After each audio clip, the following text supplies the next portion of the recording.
श्री स्वामी समर्थ. नमस्कार मंडळी. कहाणी दिव्याच्या औसेची. ऐका दीपकांनो तुमची कहाणी.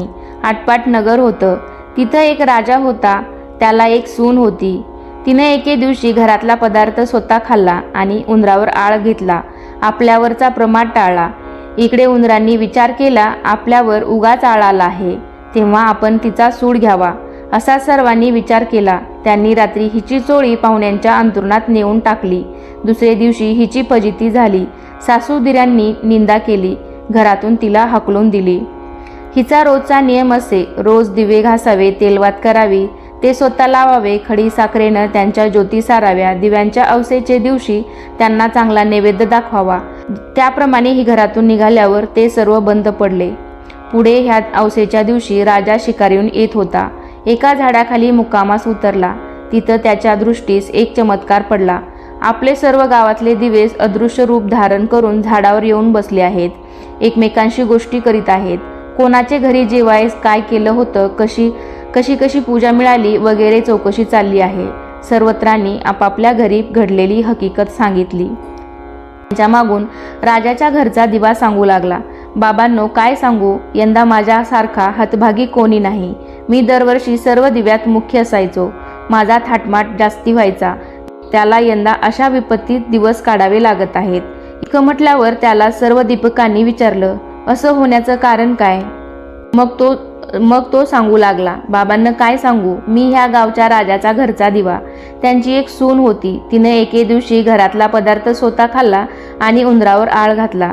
आपल्यावरचा प्रमाद टाळला. इकडे उंदरांनी विचार केला, हा आपल्यावर उगाच आळ घातला आहे, तेव्हा आपण तिचा सूड घ्यावा, असा सर्वांनी विचार केला. रात्री तिची चोळी पाहुण्यांच्या अंथरुणात नेऊन टाकली. दुसरे दिवशी तिची फजिती झाली. सासूदिरांनी निंदा केली. घरातून तिला हाकलून दिली. म्हणून मला हे दिवस आले. ती दरवर्षी माझी मनोभावे पूजा करीत असे. जिथं असेल तिथं खुशाल असो, असं म्हणून तिला आशीर्वाद दिला. घडलेला प्रकार राजानं श्रवण केला. आपल्या सुनेचा अपराध नाही अशी त्याची खात्री झाली. घरी आला. कोणी प्रत्यक्ष पाहिले आहे काय म्हणून चौकशी केली. तिला मेना पाठवून घरी आणली. झाल्या गोष्टीची क्षमा मागितली. साऱ्या घरात मुख्यदारी दिली. ती सुखानं रामराज्य करू लागली. तर जसा तिला दीपक पावला आणि तिच्यावरचा आळ टळला, तसा तुमचा आमचा टळो ही 60 उत्तराची कहाणी 5 उत्तरी सुफळ संपूर्ण. आषाढ मासी दाटून आलेले मेघ दिनकरालाही झाकून टाकतात. दिवसासुद्धा संध्याकाळ झाल्याचा भास करवतात.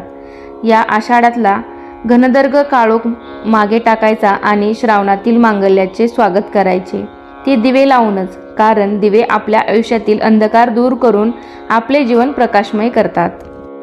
आषाढ महिन्यात येणारी अमावस्या म्हणजेच दीप अमावस्या, दिव्यांची आवस आणि दिवेधुती अमावस्या म्हणूनही ती ओळखली जाते.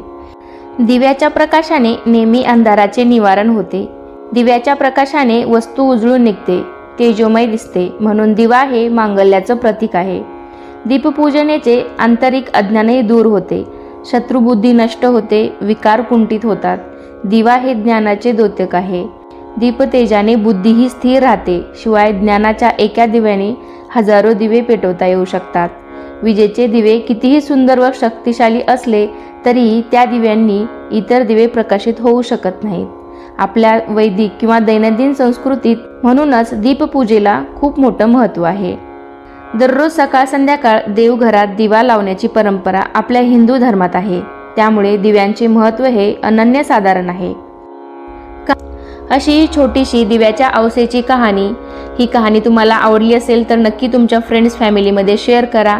आणि चॅनलवरती तुम्ही नवीन असाल तर चॅनलला नक्की सबस्क्राईब करून सोबतच बेल घंटाही प्रेस करा, जेणेकरून असे छान छान व्हिडिओ तुम्हाला आपल्या चॅनलवरती पाहता येतील.